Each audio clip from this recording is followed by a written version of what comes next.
Hi, it's Sean, and you're listening to The 3-Month Vacation.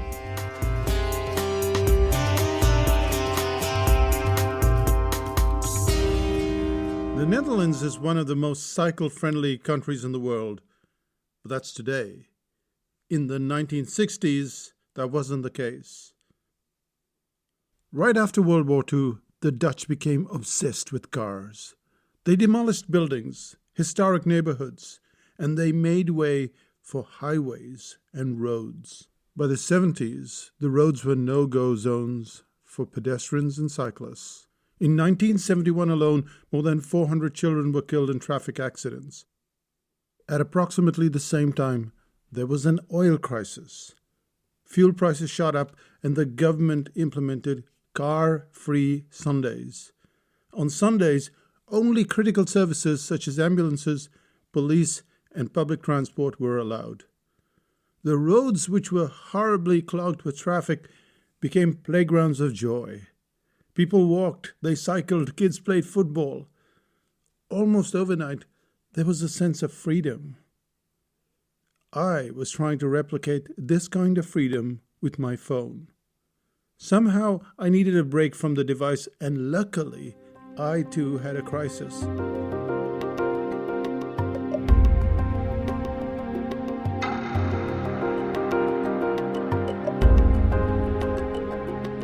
In January, I was on a break and I spent a lot of time on the phone, and I started to get a slight headache, and that headache persisted all day long.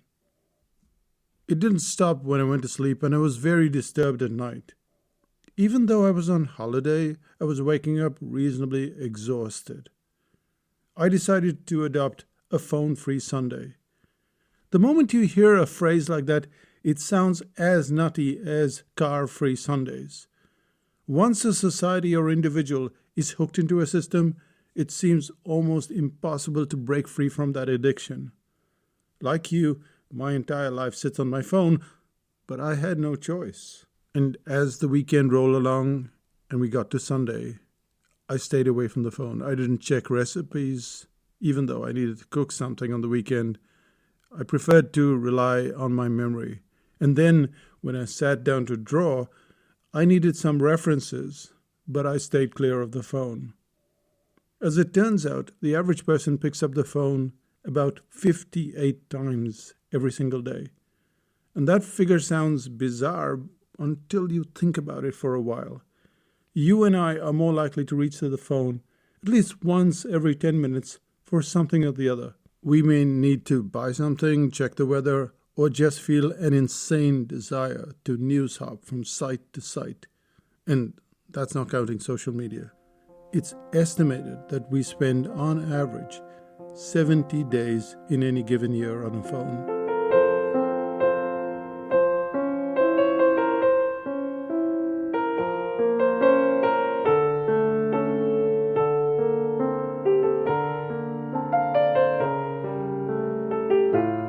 I needed my 70 days back, and I needed to do it without an app or willpower. I decided to take on the Dutch method of keeping Sundays free. The results have been slightly unbelievable. When I got back on Monday, my behavior had already changed.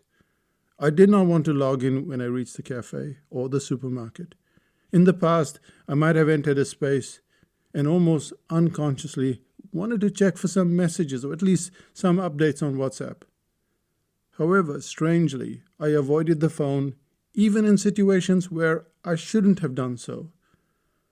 The easiest way not to make contact with the phone was to keep it in a bedroom. That way, it's not entirely useless.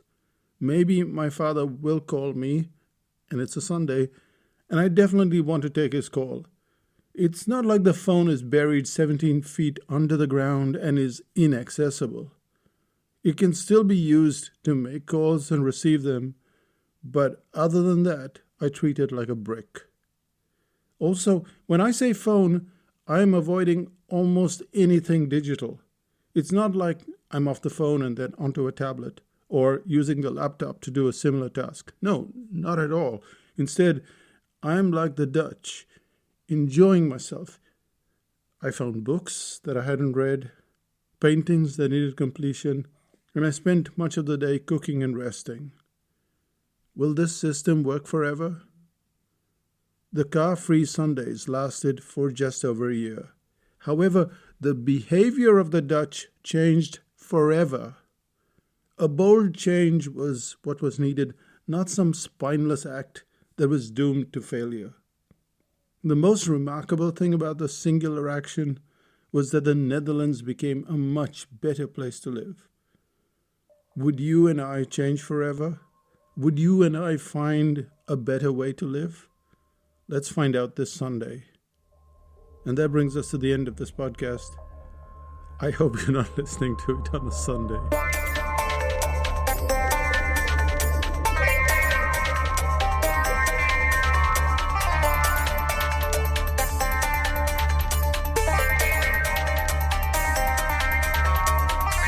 So what's happening in Psychotactics land?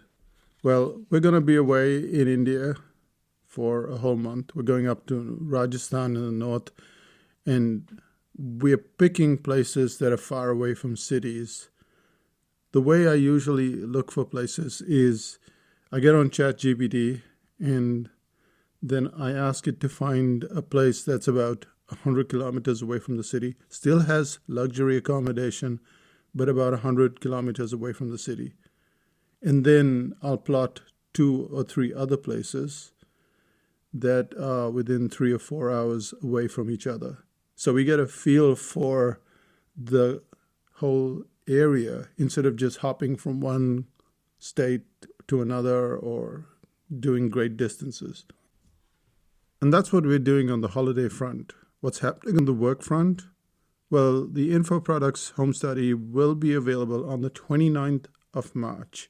I don't know if you've noticed, but we're all finding it very hard to get through any books, any courses.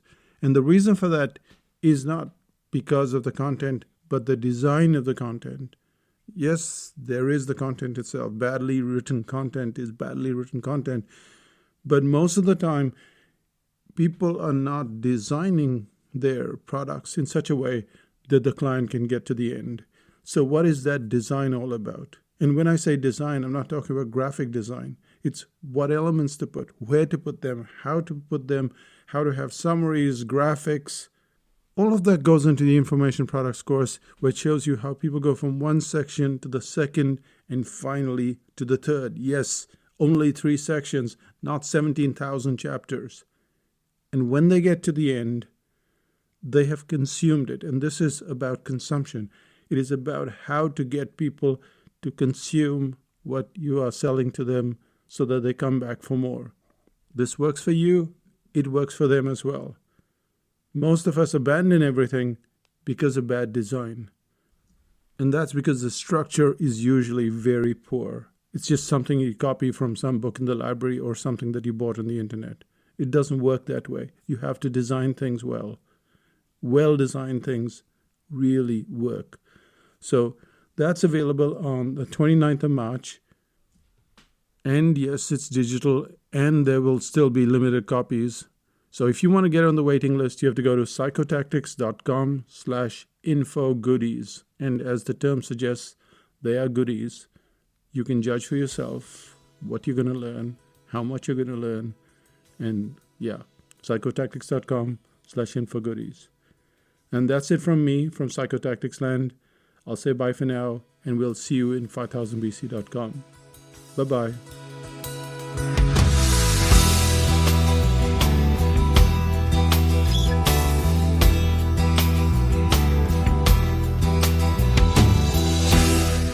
Still listening? When I started out on this phone-free Sundays, I didn't start on a Sunday. I started on a Saturday. So it actually went all of Saturday, all of Sunday. And I don't know. I mean, I didn't want to say to you, give up the phone on Saturday and Sunday. But that's what I did. I didn't just treat it as a Sunday, but a weekend. It's what I'll continue to do. And maybe you can try it. Start with a Sunday or just start with the weekend. See how it goes. Let me know. And bye for now. Bye-bye.